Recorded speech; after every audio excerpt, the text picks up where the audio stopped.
Hello everybody, it's Heather Cheetham here, one of the directors from the Uncommon Practice. I've just put together this short webinar for you all to just discuss the impeding national insurance rises that are coming in April. So I just wanted to run through a few things for you. So to begin with, before we get going, just an important disclaimer. This is just the examples we're using in this are just going to be obviously examples, and that if you've got any questions or anything at the end, you can contact me. So to begin with, what's actually happening in April? So the employer's national insurance contribution percentage is going up from 13.8 to 15% from the 6th of April 2025. Obviously that's just a key cost for businesses that employ people. In addition to that, the secondary threshold for national insurance contributions is going down from £9,100 to £5,000 a year, which basically means you start paying the 15% on people's gross wages after £5,000, whereas before it was £9,100. So a bit of a double whammy. This slide is just a quick example for you to just sort of see from an average earner point of view and a minimum wage based on the old minimum wage calculations from the Institute of Fiscal Studies website to show that on average a median earner based on a £33,000 salary is actually going to cost an employer on average £900 extra a year. So on average we're sort of working out that this is going to cost an employer £900 per employee. To counter that, the employment allowance is actually going up from £5,000 to £10,500. So what that is, that's the allowance that the government gives each company that employs people, basically. The allowance of the employers in national insurance that they don't pay to begin with. So it's actually doubling for a lot of people. What's important to note there is that allowance isn't eligible for single director shareholders of companies. But if you've got more than one employee, that is normally you are eligible. The £100,000 threshold is also being completely removed from the 6th of April 2025. So obviously that's more for larger employers where your employer's national insurance bill is more than £100,000 in a year. And that final bullet point just talks about what the government think that there's going to be 865,000 employers that won't actually pay any national insurance going forwards. So that's them obviously trying to say that it's potentially a positive for smaller businesses.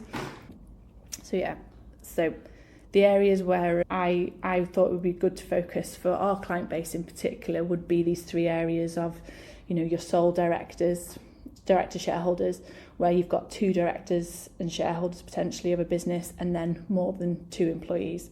So as a sole director, there is a mixture of how you can do it, but in general, the best way is, assuming you still want to get your qualifying contribution for your national insurance each year, it still makes sense to be paying yourself up to the secondary threshold limit for national insurance. So doing the minimum salary up to your 12,570 as salary, and the balance as dividend is still the best way to look at it. But ultimately, there will be some employers' national insurance to pay because you're not eligible for that employment allowance. Secondly, if you're a two-director, two-employee type business, you're common in a husband and wife scenario, or two business partners, that's where you are in the best position, really, because you're eligible for the employment allowance as well as being able to do the minimum salary and maximum dividend.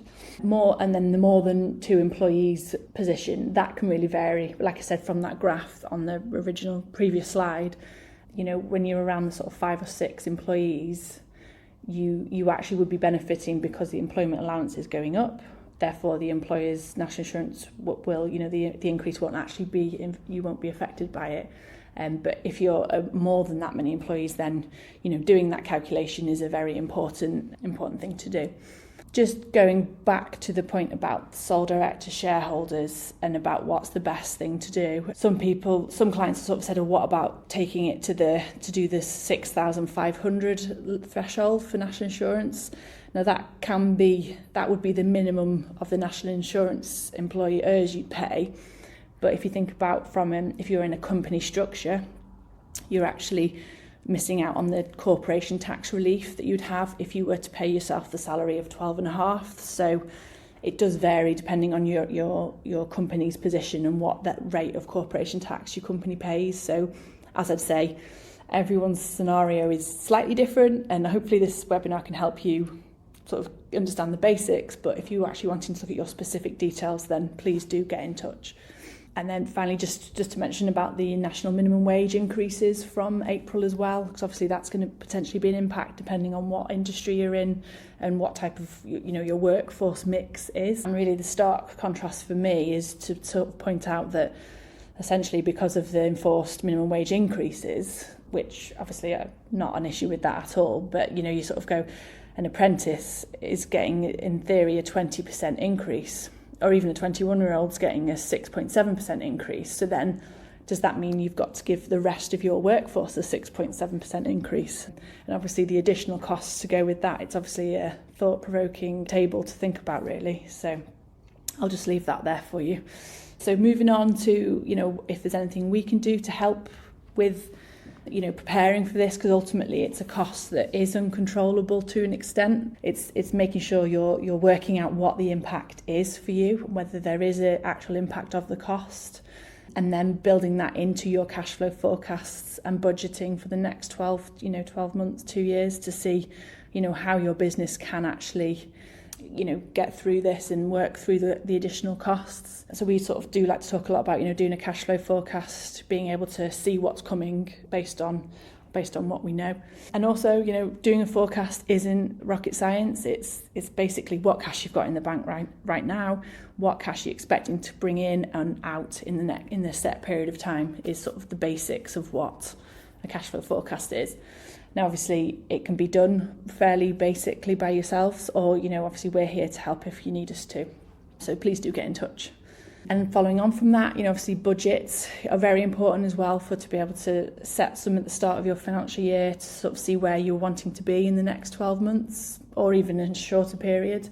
You want to be able to do some realistic budgeting as well and to self-review it moving forward, because you want to do a budget, but then if it's not realistic, when you look back at it a couple of months later, then it's not useful, is it? So it's always good to review your budgets as well.